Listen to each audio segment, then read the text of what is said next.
Hey everyone, welcome to another episode of the Revolution Health Radio Show. This show is brought to you by Kresser.com. I'm your host, Steve Wright from scdlifestyle.com, and with me is integrative medical practitioner and New York Times bestseller, Chris Kresser. Chris, how you doing in that, what looks like a studio? Or what are you Yeah, doing in there? I'm in a studio in San Francisco. We're going to be filming all day, doing some video content for a new program that we're going to be launching in about 6 weeks, I think. It's called the 14-4, and the idea is 14 days to make four big changes to transform your health and your life. And so it's kind of the four things are diet, movement, sleep, and stress. So it's a diet and lifestyle change program, and we're really excited about it. It's going to be, um, it's there's going to be video, exercise demos, stress management demos, audio, guided meditations, qigong. A lot of the stuff that we've talked about over the years, but just delivered in a way that's super easy for people to just follow along, especially if they're new to it, or people who, have done this stuff before, but they've had a hard time integrating it all into their lives and keeping it, keeping it up. So the idea is this is like a 2 week total body, total health, body, mind, spirit reset that helps people to develop these habits and get back on track and stick with this stuff over the long term. And so this is something that people might want to do, on a regular basis, once every 3 or 4 months, or just come back to when they feel like they've fallen off the wagon, so to speak. I'm really excited about it. Yeah, that sounds fabulous. I think 14 days is just long enough to be kind of painful, which is good, and hopefully start to make some habit change. I like it. Yeah, and it's doable. Like 2 weeks, um, everybody can kind of get behind that, even though it, like you said, it may be a challenge in some ways. It feels within the realm of possibility. Whereas Yeah. 30 days, again, it's not too long for many people, but there are a lot of folks who, just because of the craziness of daily life, that seems like too big of a commitment. And so we wanted to make this as accessible to as many people as possible.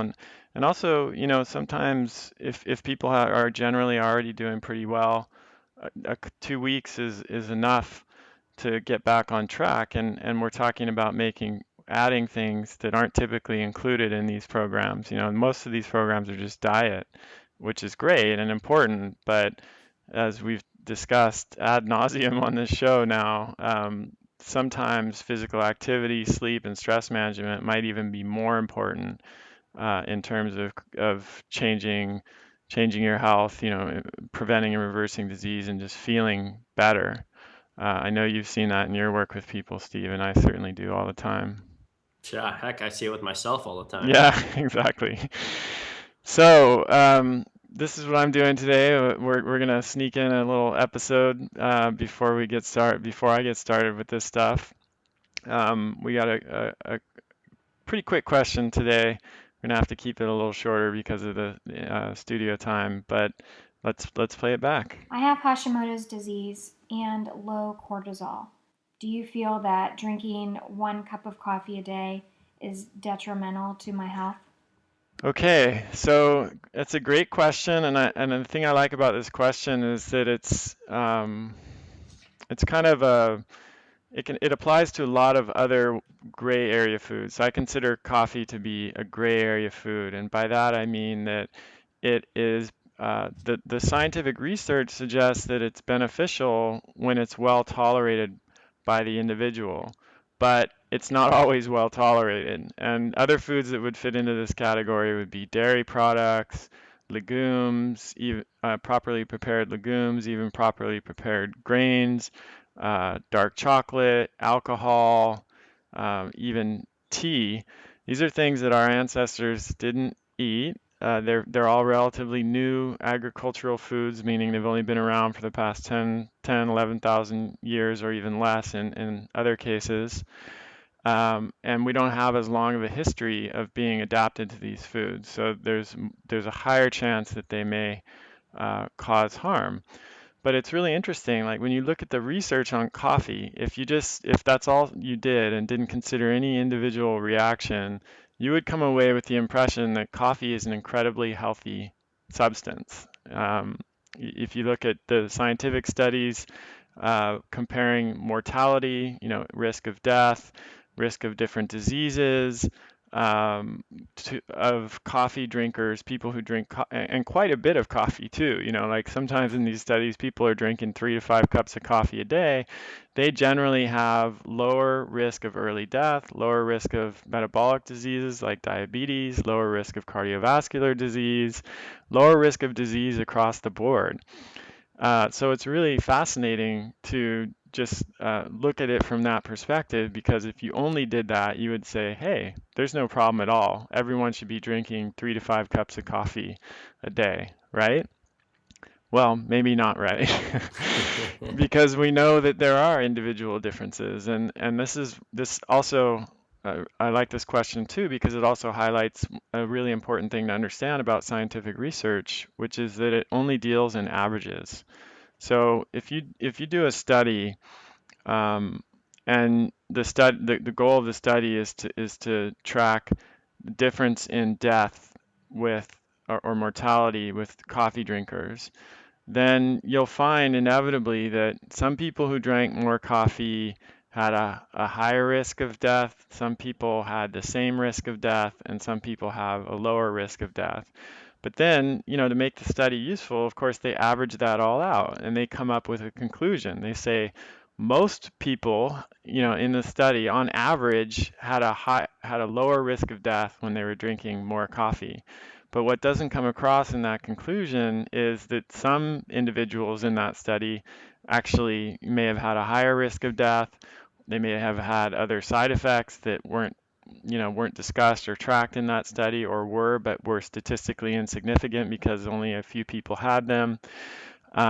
So these studies are helpful because they give us a general idea of the overall benefit or consequence of a particular substance, but we don't we're all individuals. As a clinician, I work with people who are individuals. We don't work with averages. We don't treat large groups of people at the same time typically. So there are other important considerations with coffee. Yeah, especially when you start breaking down what is the quality of the coffee. We one of the biggest, most fun parts of coffee is the caffeine, and people like myself who have gene variants who I can only handle so much caffeine in a day, and Hmm. actually my mom can hardly handle like zero Right, tolerance right. almost. And so like these studies never are going into any sort of, I don't think, work into that kind of thing. Yeah, they're not talking about that. There's coffee now is one of the most heavily sprayed crops, so there could be a difference between organic and non-organic coffee. Although you would expect that maybe to show up in the mortality numbers. If those differences were significant in terms of how they were affecting our health, you might think that would show up in the mortality numbers. So it's possible that there are differences and they're not significant enough to make it to change the numbers, or it's possible that the studies aren't really detecting that.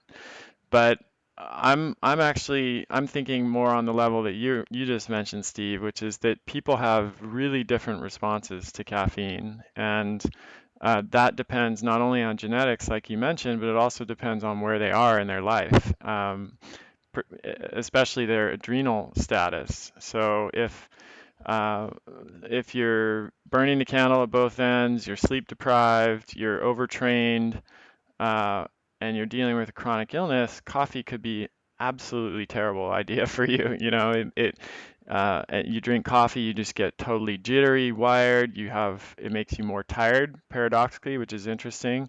A lot of people aren't aware of this, but when they're drinking coffee regularly, they feel more tired, which of course leads to drinking more coffee. And it's only when they stop drinking the coffee that they figure out that, hey, that was actually making me more tired, not more awake. Um, so if you have any of these conditions that I just mentioned, I'll go over it again. If you're tired, you're not sleeping well, you have difficulty falling asleep or difficulty staying asleep, you wake up feeling really tired in the morning, you feel you have energy crashes in the afternoon, you're having difficulty recovering from exercise, or you have exercise intolerance, you have postural hypotension where you get dizzy when you stand up quickly. Um, any of these, You're addicted to exercise. or you're overtrained, like you're exhausted from your workouts, you really crash after your workouts, you're not progressing. All of this stuff points to what we call adrenal fatigue syndrome. The more accurate term would be hypothalamic pituitary axis dysregulation. Didn't we call it Um, HIPAA D like HIPAA 3 years D, ago? yeah, we need to bring that back because HIPAA D. adrenal fatigue is just such a problem. It just, it makes doctors roll their eyes and tune out. Whereas, if they really understood what people meant when they say that is HPA axis dysregulation, I think they'd be more open to it. But that's a whole nother thing. So, if you have any of those issues, coffee is probably a bad idea, or at least a lot of coffee. You may be able to tolerate small amounts, like a half decaf, half regular cup of coffee or something like that occasionally, but um, it's generally best to stay away from that until your adrenal situation recovers. On the other You know, hand, Chris, I've been thinking about this a lot with my recent, our recent leaky gut product, and yeah, just, I think it was Pedram from well.org who put it to me best, which is that the business of trying to help other people get healthy is inherently unhealthy. And so what I kind of noticed is you mentioned something really important earlier, which is like where you're at in your health curve, like where you're at currently with your health, adrenal function, might dictate your tolerance to coffee. So as I entered into that stressful period of time, I stuck to my 1 cup, maybe 2 cups a day. As the stress piled on, I seem to have more tolerance. I seem to be able to, even though I don't metabolize caffeine, I was like, man, I can do like 6 cups now. But then it hmm just all crashed, and all of a right, sudden I couldn't handle like 1 cup. yeah, And so I don't know if there's some sort of theory of caffeine dependence and adrenal oh sure, function, yeah. but um, Caffeine is addictive, and when if someone is going to get off coffee, I always recommend that they do it slowly instead of doing it cold turkey, because it can be pretty brutal if you do it cold turkey because you have habituated to it. So it's often a good idea to just generally ramp down over a period of maybe 2 to 4 weeks, depending on how long you've been drinking coffee and how much you've been drinking for that exact reason. So you also want to pay attention to your response, obviously. This probably goes without saying, but often people don't actually pay attention to these things, so I just want to mention it. If you drink coffee and later in the day you feel exhausted, you crash, your energy crashes, you might think that that actually is a sign you need more coffee, as I said, but it's often a sign that the coffee is screwing with your adrenal function. If you drink it and you feel, jittery and kind of wired afterwards, or hyperstimulated, that's probably not a good idea. I mean, what you should feel is if you're doing well with it, is just kind of a natural lift, maybe an improvement in mood and just a natural improvement in mental clarity, and and it shouldn't have a really big systemic effect on energy and energy production. yeah, I Um, think those people who are claim to be able to just live on coffee, I've been in that state before, and I think that's right before the crash too. you're So if right. someone's listening to this right now and just staunchly in their head defending, I can drink it all day long, I'd say you're right at the risk point here of something bad. Maybe. Well, and because that's the other side of this is like there are people, I don't know that many of them to be honest, but they're out there and they're in some of these studies that are able to drink 3 to 4 cups of coffee a day with no apparent ill effects. They sleep well, they're able to exercise and improve, and they're not exhausted. They don't have any other signs or symptoms of adrenal fatigue. They don't feel like jittery or agitated after they drink the coffee. For these people, I don't it's hard to make an argument against drinking that much coffee. If it's not affecting you in any noticeable way, um, and you feel good when you drink it, that's where the research comes in and says, yeah, the coffee is beneficial, and the reason for that, there've been lots of different proposed mechanisms, but one of the main ones is that coffee is loaded with phytochemicals and antioxidants that are really beneficial. And in fact, a recent study just came out that said that middle-aged people who drink coffee have a lower risk of Alzheimer's and dementia. So that may be because of the antioxidant effect, because both of those conditions are really kind of driven by oxidative damage in the brain. So, So you think 3 to 4 is kind of push? In my head, I was thinking 6 to 10, like, because I know a well, lot of people that are like really pushing. A large portion of America is still really on that for, like, and I'm thinking like a cup as in a caffeine load. So you right. get a double mocha, chocolate, whatever. You're pushing 3 cups in one Yeah. cup. So that's good point. We have to define what we're talking about. And like an 8-ounce cup of like Dunkin' Donuts brewed coffee is one thing, but a tall grande um, triple shot espresso is obviously a different story, even if it's from an ounce to ounce perspective, it's roughly similar. So yeah, I think that the most important takeaway here is tolerance to caffeine and coffee depends entirely on your individual circumstances. And so use some of the guidelines that we've talked about to figure out where you fall on that spectrum. If you're dealing with chronic illness, you're dealing with adrenal fatigue syndrome, you're not sleeping well, you're super overstressed, overtrained, coffee is probably a bad idea, but at the very least, you should be really cautious. If you're doing pretty well overall, you're mostly healthy, your sleep is good, your training regimen is solid, as much, I guess we could say drink as much coffee as you can tolerate without screwing all of that up. I mean, that's basically what the research is telling us. There is one other consideration, though, when it comes to coffee that has nothing to do with caffeine, and that's its potential as a cross-reactive substance for people who are gluten intolerant. So I do a lot of testing of people for gluten intolerance, of course, but if they are gluten intolerant, we often will go on and do the Cyrex array number 4, which is the cross-reactive protein test. And from talking to, and so what that test does is it looks at a bunch of different proteins in different foods that people who are gluten intolerant also tend to react to. So these are things like dairy, corn, soy, potato, uh, some of the alternative grains like quinoa, amaranth, millet, tapioca, teff, and then things like chocolate and coffee. And much to probably a lot of people's disappointment who are listening to this show, from talking to Cyrex Labs, they say that the substance that is the most common cross-reactant for people with gluten intolerance is, drumroll, coffee. So that means if you're gluten intolerant, if you've been diagnosed with either celiac or non-celiac gluten sensitivity, I would recommend, if you can, get the Cyrex Array 4 to see if you're reacting to coffee, because if you are, it's to the proteins, which are both in decaf and caffeinated coffee. So if you can't tolerate coffee and you wonder why, it may not have anything to do with the caffeine. It may have to do with the proteins in the coffee, especially if you're gluten intolerant.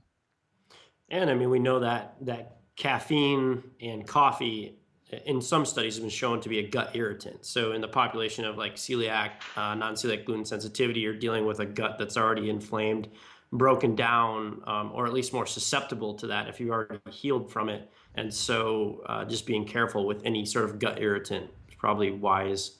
Exactly. Um, Yeah. so Chris, I mean, we're touching on like lightning rod right now with cross reactivity with coffee. So I thought most of the studies were on instant coffee. So Cyrex is saying that they're doing something different than the instant coffee studies.